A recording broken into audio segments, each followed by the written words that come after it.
This channel does not promote any violent, harmful, or illegal activities. All content provided by this channel is meant for an educational purpose only. মালদার পর চলুন নদিয়ায়। তৃণমূলের ছাত্রনেতার হাতে আগ্নেয়াস্ত্র, social মিডিয়ায় ছবি ভাইরালের শোরগোল। ছাত্রনেতার হাতে কিভাবে আগ্নেয়াস্ত্র, প্রশ্ন তুলে জেলা পুলিশ সুপারের দ্বারস্থ বিজেপি। ছবি দেখাচ্ছি আপনাদের। মহাদেব আমাদের সঙ্গে রয়েছেন, আমাদের প্রতিনিধি। মহাদেব, এখনো পর্যন্ত পুলিশের তরফ থেকে কোনো বক্তব্য পেয়েছো? দেখো, এই বিষয়ে পুলিশের পক্ষ থেকে কোন রকম বক্তব্য পাওয়া যায়নি, তবে পাল্টা অভিযোগ করা হয়েছে ছাত্রনেতার পক্ষ থেকে। তিনি ফেক নিউজ বলে খবরটি তিনি অভিযোগ জানিয়েছেন সাইবার ক্রাইম বিভাগে, এবং তেমন পাশাপাশি বিজেপির পক্ষ থেকেও আইনজীবী তিনি অভিযোগ জানিয়েছেন পুলিশ সুপারের কাছে।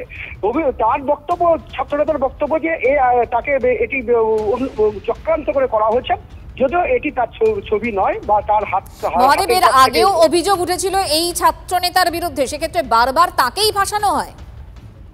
একদমই, তিনি চক্রান্তের কথা বললেও কিন্তু বিষয়টি এটা নিয়ে শোরগোল পড়েছে যে একটা পর একটা ছবি যখন তার ভাইরাল হচ্ছে, কেন এই ধরনের ছবি ভাইরাল হচ্ছে, এবং যে ছবিগুলো নিয়ে কিন্তু তদন্ত সেইভাবে প্রক্রিয়া এগোচ্ছে না, এবং তিনি একজন ছাত্র নেতা হয়ে কি ভাবেন অস্ত্র হাতে রাখতে পারেন, যেখানে পেন খাতা কলম থাকতে পারে, সেখানে তিনি একজন ছাত্র নেতা, তার হাতে অস্ত্র দিয়ে সেই ছবি ভাইরাল হচ্ছে, এবং সে বিষয়ে যদি কেউ চক্রান্ত করে থাকে তাদের বিরুদ্ধেই বা কেন ব্যবস্থা তিনি নিচ্ছেন না, এই নিয়ে কিন্তু প্রশ্ন উঠতে শুরু করেছে, পাশাপাশি বিরোধীরা তো প্রশ্ন করতেই শুরু করেছে। নজর রাখো মহাদেব, ধন্যবাদ।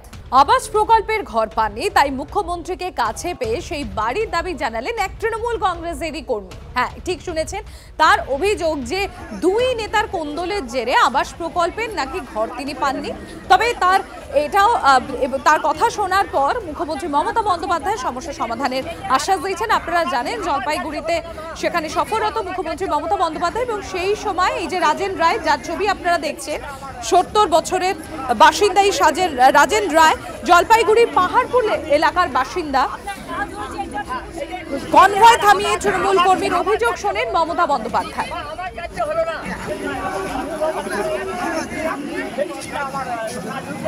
কে আপনার নাম কাটলো? এই খগেশ্বর আর কৃষ্ণ। কেন এদের দুজনে গন্ডগোল?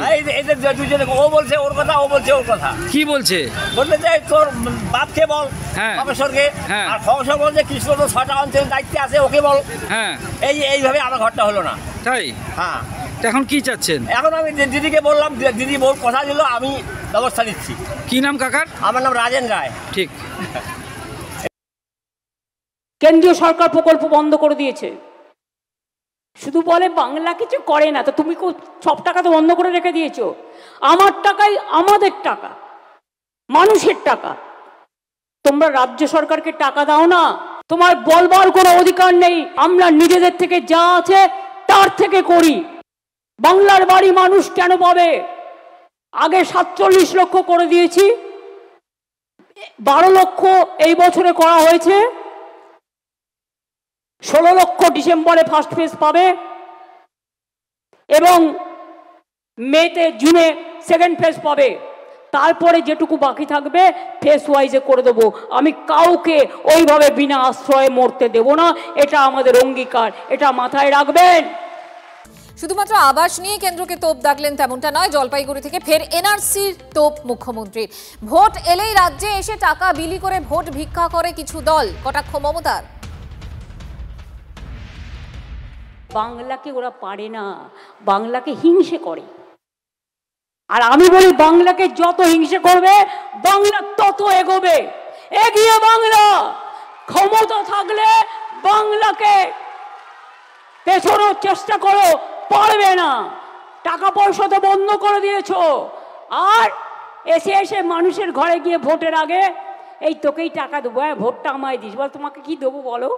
তুমি আমার বাংলা ভাষাকে ধরে ধরে মারছো, রাজবংশীদের উপর অত্যাচার করছো, আর ইলেকশনের আগে বলবে না না ঠিক আছে আমি আইনটা উইথড্র করে নিলাম, আর ইলেকশনের পরে এনআরসি, আর ক্যা করে অন্য লোকেদের টাটা করবে। এটা হবে না। জটিলতা কেটে গেলেই আইন মেনে পাশে থাকার চেষ্টা করব জানালেন মুখ্যমন্ত্রী। এসএসসি নিয়োগ নিয়ে ফের বিরোধীদের তোপ দাগলেন মমতা। নিয়োগ করতে গেলেই কেউ না কেউ আদালতে গিয়ে মামলা করে দিচ্ছে, চাকরি দিতে দেবে না, চাকরি করতেও দেবে না, কটাক্ষ মুখ্যমন্ত্রী। টিচার আপনারা দেখেছেন, কোর্টের রায়ে যেগুলো বন্ধ হয়ে গেছিল, পরীক্ষা নেওয়া শুরু হয়েছে, গ্রুপ সি গ্রুপ ডিরও নোটিফিকেশন হয়েছে, বাদবাকিও যেটা আছে আইনের বিশেষজ্ঞ যারা আছে তারা পরামর্শ নিচ্ছেন। আইনের জটিলতা কেটে গেলেই আমরা আইন অনুযায়ী চেষ্টা করব সাথে থাকার মানে এর থেকে বেশি আমি বলতে পারি না আইনের ভাষায়। দ্বিতীয়ত হচ্ছে, আমি এখনো মনে করি 35,000 পোস্ট আমরা করেছি অ্যাডভার্টাইজমেন্ট, কিন্তু আরও 21,000 পোস্ট খালি আছে। এইটা কমপ্লিট হয়ে গেলে বাদবাকিটা আবার দেখে দেবো। করবেন কি, যখনই আপনি টিচার রিক্রুটমেন্ট করতে যাচ্ছেন, কেউ না কেউ কোর্টে গিয়ে একটা পিল গিলে খেয়ে নিচ্ছে, একটা পিল করছে আর আটকে দিচ্ছে। আরে ছেলে মেয়েদের চাকরির প্রয়োজন নেই, আমি তো দিতে চাই, তোমরা কোর্টে যাচ্ছ কেন? কোর্টে গিয়ে আটকাচ্ছ কেন? যাও ভোটে যাও, মানুষের কাছে যাও। চাকরি দেবে না, চাকরি খাবে, চাকরি করতেও দেবে না, আর বলবে বাংলা সহ্য করে না। বাংলাকে সহ্য করে আগামী দিন দেখবে আর জ্বলবে আর লুচির মতো ফুলবে। মাথায় রেখে দিও, বাংলা হার মানে না। এই মুহূর্তে শঙ্কর ঘোষ বিজেপি বিধায়ক আমাদের সঙ্গে রয়েছেন। শঙ্করবাবু, আপনি নিশ্চয়ই শুনছিলেন মুখ্যমন্ত্রী মমতা বন্দ্যোপাধ্যায় এর আগেই কোট আনকোট দাগিদের বেচারা বলেছিলেন। এরপর তিনি এখন বলছেন তিনি তো চাকরি দিতেই চাইছেন, বারবার করে দিতে চাইছেন, কিন্তু বিরোধীরা আদালতে যাচ্ছে এবং সে কারণেই গোটা প্রক্রিয়াটা কিরকম একটা স্লথ হয়ে যাচ্ছে এবং চাকরি পাচ্ছেন না ছেলেমেয়েরা। কি বলবেন? উজোর পিণ্ডি বুদোর গাড়ি চড়াতে আমাদের মুখ্যমন্ত্রী বিশেষজ্ঞ। আচ্ছা, পশ্চিমবঙ্গ কি একমাত্র রাজ্য যেখানে নিয়োগ প্রক্রিয়া বা সরকারি নিয়োগ প্রক্রিয়া হয়? আমার ধারণা সারা ভারতবর্ষের অন্যান্য রাজ্য, কেন্দ্র প্রত্যেকেরই বিভিন্ন নিয়োগ প্রক্রিয়া হয়। তাহলে সেখানে কেন এই আইন আদালতের কারণে এই নিয়োগ প্রক্রিয়া বন্ধ হয়ে যাচ্ছে না? আসলে মুখ্যমন্ত্রীর আগে ইন্ডোর স্টেডিয়ামে বলেছেন A to Z, আর উনি নাকি আইন অজ্ঞদের পরামর্শ নিচ্ছেন। এরা পরীক্ষার নেপালে গণরোষ আর দেশের দুর্নীতিগ্রস্তদের বিরুদ্ধে আওয়াজ তুলেন তৃণমূল কংগ্রেসেরই বিধায়ক ডেবরার বিধায়ক হুমায়ুন কবির।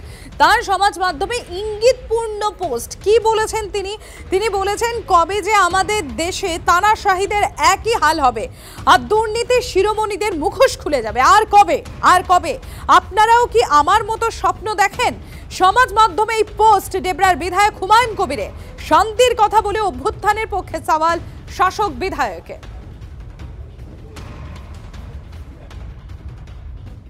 যখন কলকাতার বাসে পকেটমার ধরা পড়ে, পকেটমারকে বাঁচানোর জন্য পকেটমারের বন্ধুরা চোর মার করতে করতে ওকে নিয়ে পালিয়ে যায়। তো তৃণমূল কংগ্রেসের বিধায়কের আগে সেই জন্য দুর্নীতি নিয়ে কথা বলতে শুরু করে দিয়েছে, গণ অভ্যুত্থান নিয়ে। দুর্নীতির জন্য যদি গণ অভ্যুত্থান কোথায় হতে হয়, তা পশ্চিমবঙ্গে হবে।